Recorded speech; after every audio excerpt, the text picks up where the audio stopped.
ভালো হয়েছে তুমি আমাকে এখানে নিয়ে এসেছো। মনটা বড্ড অশান্ত ছিল। উপরওয়ালা দরবারে এসে মন একদম শান্ত হয়ে যায়। নম্রতা খুব বিশ্বাস করে উপরওয়ালাকে, মাঝে মধ্যেই আসে এখানে, কিন্তু কি করে যাবে, ওর ভাগ্যটাই এত অদ্ভুত। ওর জীবনে কখনো কিছু ঠিকমতো হয়ই না। মাঝে মাঝে আমার ভেবেই অবাক লাগে ও কি করে ওই যোগেন্দ্রর সাথে লড়লো। ও তো এরকমই বাবা, নিজে খুব সাহসী, তাই নিজের ভালোবাসার কথা ভেবে ভালোবাসাকেই ছেড়ে এসেছে। সবার দ্বারা এ কাজ সম্ভব নয়। একদম ঠিক বলেছেন আপনি, সবার দ্বারা এ কাজ সম্ভব নয়। তার মানে যোগেন্দ্র না থাকলে ওর সর্বরাজ দাদার সাথেও দেখা হতো না। আমার তো তাই মনে হয় বাবা, হয়তো উপরওয়ালাই পাঠিয়েছিল ওকে সেই সময়, না হলে সর্বরাজকে কি বাঁচাতো ছেলেটার হাত থেকে। ঠিক বলেছেন আপনি, একজন অচেনা মানুষের জন্য নিজের জীবনের ঝুঁকি কেই বা নিতে চায়। হ্যাঁ, এই ব্যাপারটা আলাদা যে সেই মানুষটা আজ ওর ফিয়ন্সে।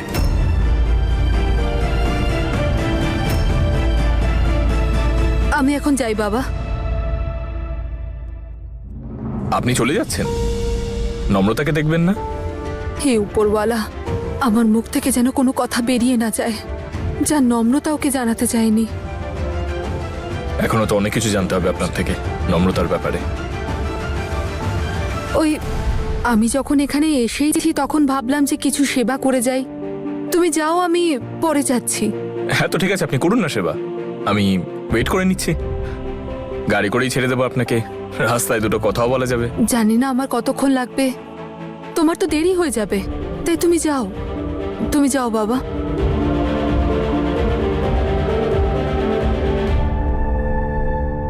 আমি শিওর যে নম্রতা আপনাকে আমায় কিছু বলতে বারণ করেছে, তাই আপনি আমায় এড়িয়ে চলছেন, কিন্তু এটুকু তো আমি বুঝতে পারলাম।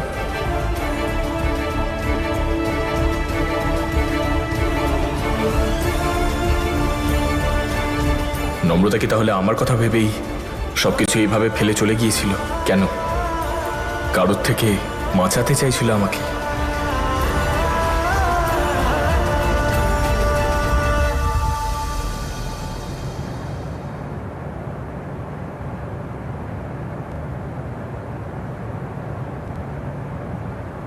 হয়ে গেছে, এটাই আমি বোঝানোর চেষ্টা করছি যে এখন তুমি দুর্বল, তোমার রেস্টের প্রয়োজন। বোঝার চেষ্টা করুন, আমার রেস্টের দরকার নেই, আমি এখানে থাকতে চাই না। কোন সম্পর্কের খাতিরে আমি এখানে থাকবো? আরে আমার ফিয়ন্সে হওয়ার অধিকারে।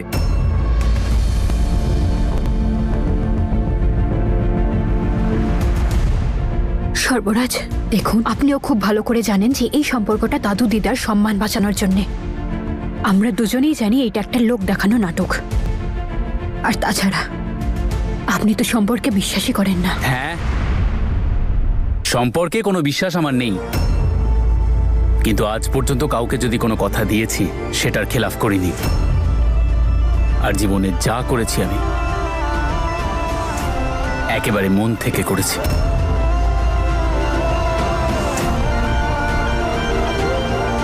কেন এত পরীক্ষা নেয় তোর? সব সময় অন্যের খুশির জন্য নিজেকে বিপদে ফেলিস তুই। উপরওয়ালা তোর প্রতি এত নির্দয় কেন? এবার আপনার এই কুইজ খেলা শেষ হয়ে থাকলে আপনি কি দয়া করে একটু বিশ্রাম করবেন প্লিজ? আমার বিশ্রামের কোনো প্রয়োজন নেই, আমি ঠিক আছি। আমি আমার বাড়ি যাব, আপনি সরে যান।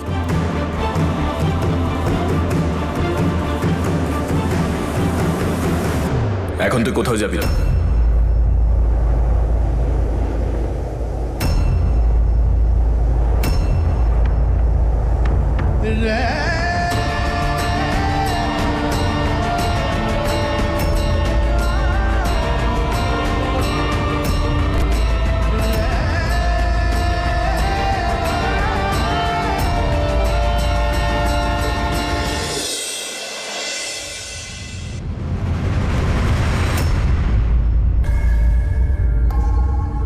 কি করছিস ঈশান? ছাড় আমায়, হাতটা ছাড় আমায়, যেতে দে। কোথায় যেতে হবে? কোথাও যেতে হবে না। মাথায় আঘাত লেগেছে? হ্যাঁ লেগেছে। আরে লেগেছে মানে তো তুই অসুস্থ। হ্যাঁ লেগেছে যেতে তো। হবে না তোকে কোথাও, রেস্ট নিতে হবে। আমার ব্যথা লেগেছে, আমার বাড়ির লোক আছে, আমার দাদু দিদা আছে, ওনারা আমার খেয়াল রাখবেন। তোদের দুজনের আমার ব্যাপারে না ভাবলেও চলবে।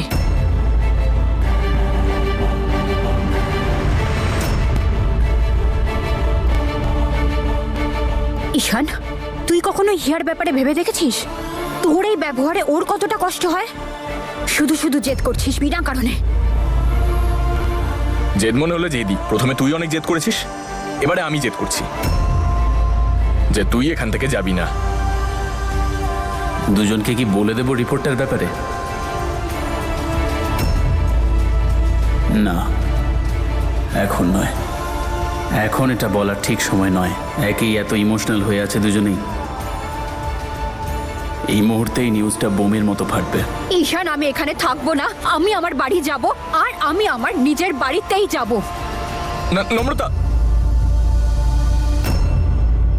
মাথাটা কি গেছে তোর?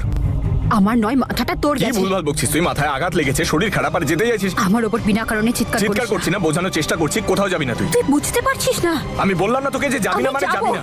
আমি আমি বললাম না এখানে তোকে থাকবো যাবি না। না তুই। আরে সেটা আমি চুপ! যাবো। দুজনেই চুপ করো। এরকমটা চলতে থাকলে তোমাদের কথা জানি না, কিন্তু আমি অসুস্থ হয়ে পড়বো। ঝগড়া থামছে না তোদের। আর তুমি, তোমার শরীর অসুস্থ তো?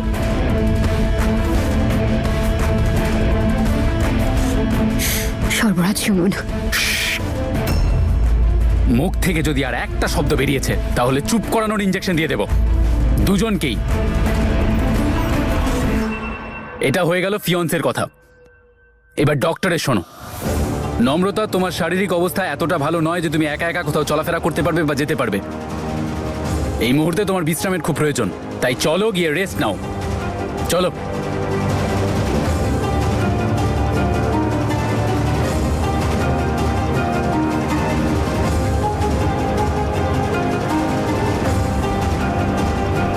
আর তুইও মাথার উপরে দাঁড়িয়ে থাকিস না, শান্ত হ। ও ঠিক আছে এখন।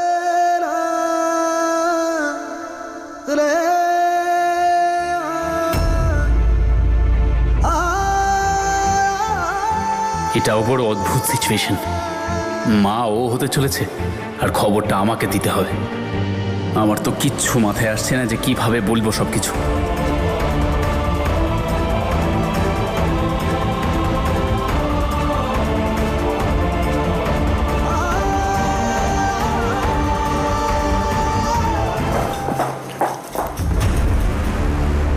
আরে এমন কি হয়ে গেল বাপু যে রান্নাঘরে সব ছড়িয়ে ছিটিয়ে আছে? রান্নাঘরে আয়লা এসেছিল বুঝি? আরে আরে আরে আরে, ও আর কি বা করবে বেচারি। ঈশান তো নম্রতাকে নিয়ে বিজি, আর ও নিজেকে বাড়ি পরিষ্কারের কাজে বিজি রাখছে। এমনিতে ভালোই করছে, একা একা কষ্ট পাওয়ার থেকে অনেক ভালো। হ্যাঁ হ্যাঁ শাশুড়ি মা, আমিও দেখেছি। ঈশান এলো আর শটান সর্বরাজ দাদার ঘরে ঢুকে গেল নম্রতার সাথে দেখা করতে। সেই জন্যই তো পালিয়েছিল ও বাড়ি থেকে, কিন্তু নম্রতা ওকে পালাতেই দিল না। উল্টে এই বাড়িতে নিজে এসে বসে পড়লো, পুরো ঘাঁটি গাড়লো এখানে। আমি সাহায্য করছি হিয়া, তুই একা একা কত করবি? আমার না তোকে নিয়ে সত্যি খুব চিন্তা হচ্ছে। আচ্ছা হিয়া, ঈশানকে তো তুই সন্তান দিতে পারবি না, তাই না? হ্যাঁ,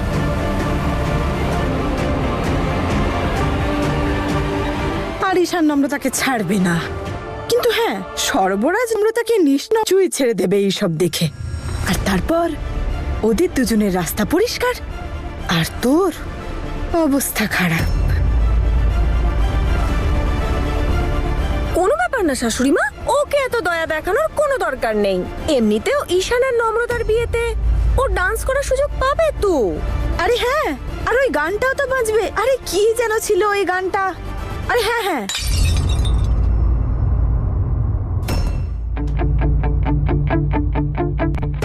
লজ্জা লাগা উচিত তোমাদের। অসভ্যতার একটা সীমা হয়। একবার যদি তোমরা নিজেরা বুঝতে পারো না যে কি করছো তোমরা, তখন আর আমাকে নয়, নিজেদের দয়া করার অবস্থায় থাকবে না। আরে চিপনেসের একটা সীমা হয়। প্লিজ এখান থেকে বেরিয়ে যাও। I said get out.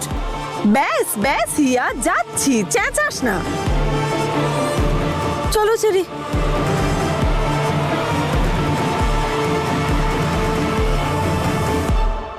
O hello, কোথায় যাচ্ছ তুমি? আমি আমার বাড়ি যাব। আপনাদের দুজনের আমার খেয়াল রাখা ছাড়া আর কোনো কাজ নেই নাকি?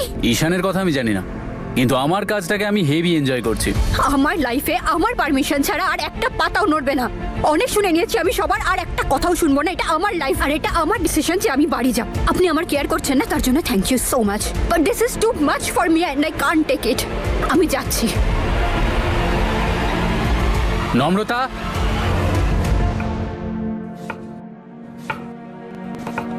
আচ্ছা হিয়া, ঈশানকে তো তুই সন্তান দিতে পারবি না, তাই না? আর ঈশান নম্রতাকে ছাড়বে না। কিন্তু হ্যাঁ, সর্বরাজ নম্রতাকে নিশ্চয়ই ছেড়ে দেবে এইসব দেখে।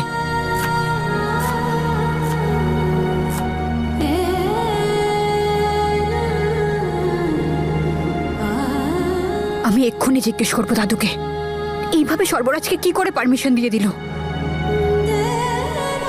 কোনো ব্যাপার না শাশুড়ি মা, ওকে এত দয়া দেখানোর কোনো দরকার নেই। এমনিতেও ঈশান আর নম্রতার বিয়েতে ওরা ডান্স করার সুযোগ পাবে তো।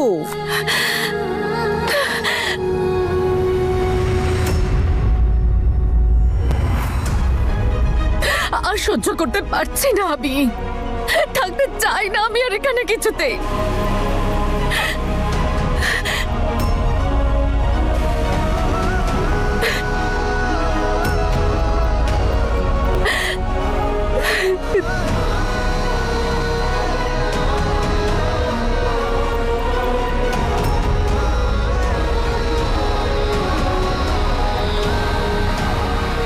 হিয়া, নম্রতা কি করছিস? কি করছিস এগুলো তুই? লেগে গেলে কি হতো? তুই আমাকে নিয়ে টেনশন করিস না, আমি কাজ করছি। হিয়া, বন্ধ কর সব, বন্ধ কর। তুই ছাড় না আমাকে। আরে নম্রতা, দেখ তোর শরীরটা ভালো নয়, তুই প্লিজ যা এখান থেকে। আমি তোকে তোর রুমে রেখে আসছি। হিয়া, আমি ঠিক আছি, আমি ঠিক আছি। আর আমি এটাও জানি যে তুই এখানে কিচ্ছু করছিস না। তুই নিজের ঘরে যা, আমিও চলে যাব। তুই কি চাইছিসটা কি? তুই কি চাস? কেন ঘুরিস সবসময় আমার পেছন পেছন? সেদিন তুই আমার বারণ করা সত্ত্বেও ওর পেছন পেছন চলে এলি। যদি তোর কোনো কিছু হয়ে যেত তখন? এই যে তুই আমার ব্যাপারে এত চিন্তা করছিস, এটাই আমার জন্য অনেক। কিন্তু তুই তুই কি করছিলি? হ্যাঁ, কি করছিলি তুই ওখানে? তুই একবারের জন্য দাদু দিদার কথা মনে করলি না? দেখিয়া, আর কোনোদিন এরকম কাজ করিস না, আর কোনোদিন নিজেকে শেষ করে দেওয়ার কথা ভাবিস না। তোর কি মনে হয় সুইসাইড করতে গেছিলাম আমি ওখানে? এতটা ভীতু ভাবিস তুই আমাকে? সেদিন আমি নিজে কিছু বুঝতে পারছিলাম না নম্রতা, ব্ল্যাঙ্ক হয়ে গেছিলাম আমি। না, এত কষ্ট এত দুঃখ আমি আর সহ্য করতে পারছিলাম না। তার মধ্যে তুই আমার সামনে এসে দাঁড়িয়ে গেলি। তখন তখন বুঝতে পারছিলাম না আমি কিছু। যা হওয়ার ছিল সেটা হয়ে গেছে, কিন্তু এখন এখন আমি সত্যি কিচ্ছু বুঝতে পারছি না রে। আমি সহ্য করতে পারছি না এসব যন্ত্রণায়। আমার মাথাটা ফেটে যাচ্ছে, আমার মাথা কাজ করছে না। আমি যদি এখানে আর বেশি দিন থাকি তাহলে পুরোপুরি মাথা খারাপ হয়ে যাবে আমার। কখনো কখনো তো মনে হয় নিজেকে শেষ করে দিই। হিয়া, কি করছিস তুই? তোর কোনো ধারণা আছে? তোকে দেখলে আমার যতটা রাগ হয় না, তার থেকেও বেশি আমি কেয়ার করি তোকে। তোর কোনো ধারণা আছে তোকে এই অবস্থায় দেখে কত কান্নাকাটি করেছি, কত কষ্ট পেয়েছি আমি? তুই একবার আমার কথাটা ভাবলি না? তুই কেন এলি আমার পেছন পেছন? আমার জন্য তোকে আমি আর কষ্ট দিতে চাই না। প্লিজ তুই এবার যা এখান থেকে।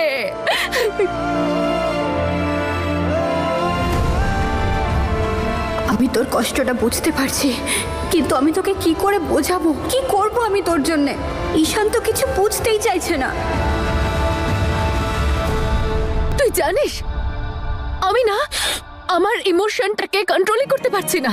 আমার একটা মন বলছে যে এই মেয়েটাকে এই মুহূর্তে বাড়ি থেকে বার করে দেওয়া উচিত, কিন্তু আরেকটা মন বলছে যে না, এ তো আমার দিদি হয়, কত কষ্ট পাচ্ছে, ওকে আমায় সামলাতে হবে, ওকে খেয়াল রাখতে হবে। আমি তোকে খুব ঘৃণা করতে চাই নম্রতা, কিন্তু চাইলেও করতে পারছি না, আটকাতে পারি না নিজেকে তোর চিন্তা করা থেকে। এটা কি করে হতে পারে কিচ্ছু বুঝতে পারছি না আমি। এর থেকে তো আমার কিছু হয়ে গেলেই ভালো হতো, আমি শেষ হয়ে গেলে ভালো হতো, তাহলে কোনো ঝামেলাই থাকতো না। Just stop it.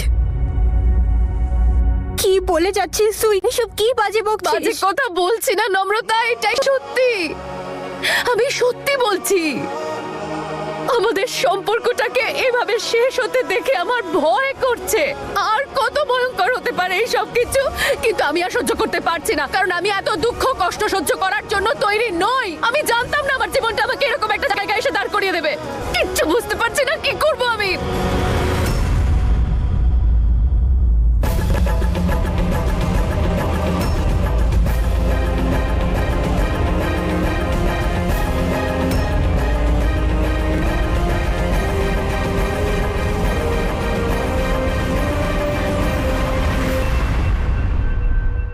ছুরিটা নামিয়ে রাখো, এতে এত বোঝার কি আছে? আর তুমি চুপচাপ এক্ষুনি ডাইনিং টেবিলে গিয়ে বসো আর খাবার খাও, কারণ তোমাকে ওষুধ খেতে হবে। তুমি নিজে থেকে যাবে না, আমি তোমাকে টেনে নিয়ে যাব।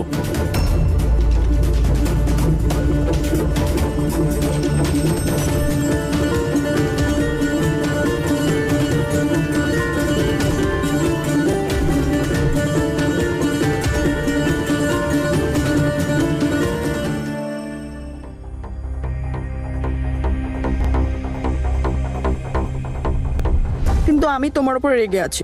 ও কিন্তু কেন? তুমি বাড়িতেই খাবারটা অর্ডার করলে, আমরা রেস্টুরেন্টেও তো যেতে পারতাম।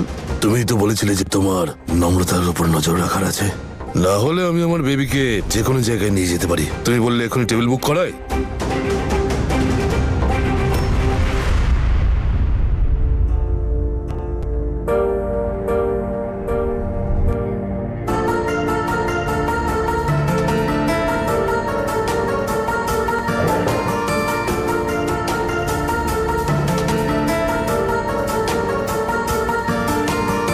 নম্রতা, দেখ তোর ফেভারিট চিলি পনির।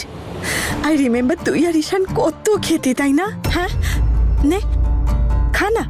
আমি বাইরের কোনো খাবার খাবো না, আমি কিছু লাইট খাবার খাবো। লাইট লাইট খাবার হজম হবে? আই মিন তোর হেভি ড্রামা পছন্দ, অনেক বড় কাণ্ড ঘটিয়েছিস তুই। এই মুহূর্তে আপনি নষ্ট করছেন খিদেটাও আর মুডটাও। আচ্ছা, ফল টল কিছু নেই? হ্যাঁ আছে তো, এই যে পেঁপে আছে, এই নাও পাকা পেঁপে খাও।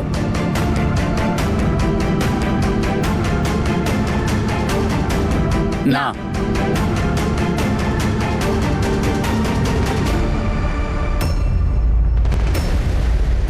পেঁপে খাবি না তুই? কেন? আগে তো খুব খেতে, এখন কি হলো? বললাম তো আমি পেঁপে খাবো না, আর এরপর থেকে আমি পেঁপেতে হাতও দেবো না, বুঝলি? আমি তো জানি প্রেগন্যান্সির সময় পেঁপে খাওয়া উচিত নয়, তা ও খাবে না কেন?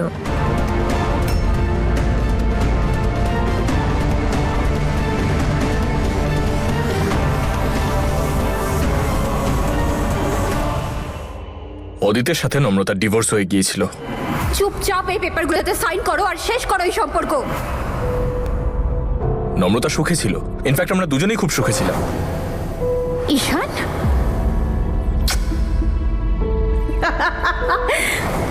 আমাদের দুজনের বিয়ে হওয়ার কথা ছিল, সবকিছু তো ঠিকই চলছে, কিন্তু হঠাৎ করে বিয়ের দিন আমার কাছে ফোন আসে যে নম্রতাকে কিডন্যাপ করা হয়েছে।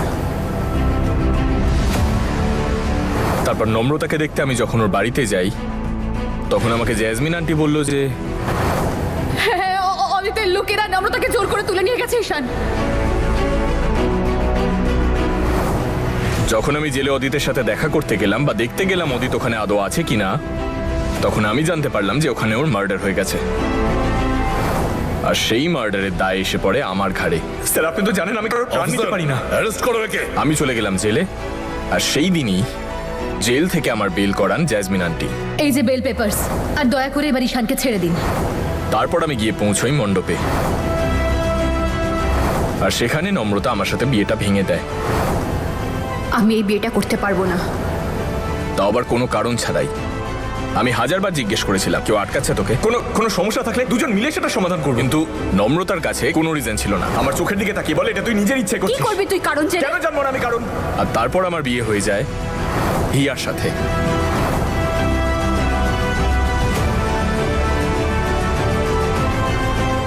ওখানে সবাই আমাকে বলে যে আমার হিয়াকে বিয়ে করে নেওয়া উচিত। ঈশানকে বোঝাও যেন হিয়াকে বিয়ে করে। আমি নম্রতার জায়গা নিতে চাই না কোনোদিনও। তাও আবার আমাদের দুজনের ইচ্ছের বিরুদ্ধেই। তারপর আমার আর হিয়ার জীবনে সবকিছু ঠিক হতে থাকে। নববর্ষের দিন আমি হিয়াকে নিয়ে যাই আমাদের হানিমুনে, যেখানে আমাদের দেখা হয় নকল সর্বরাজের সাথে, যোগেন্দ্র। আমি আমার লোককে পাঠিয়েছি মেকানিক ডাকার জন্য, এক্ষুনি চলে আসবে। Thank you so much. আরে এতে থ্যাংক ইউ বলার কি আছে, আপনি আমাদের এখানে প্রথমবার এসেছেন। তার মানে তো নম্রতা সর্বরাজ দাদাকে আগে থেকে চিনতো না।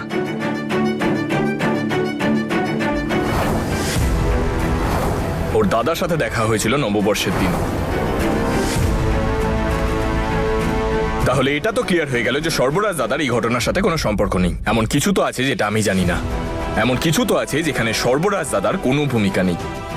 তার মানে বিয়ের দিন নম্রতার কিডন্যাপ হওয়া, তারপর ওর মণ্ডপে ফিরে আসা আর আমাদের বিয়ে ভেঙে দেওয়া, আর আমার হিয়ার সাথে বিয়ে হয়ে যাওয়া। রহস্যটাই সবকিছুর মধ্যেই লুকিয়ে। এই সবকিছুর মধ্যে এমন কিছু তো আছে যেটা আমি জানি না।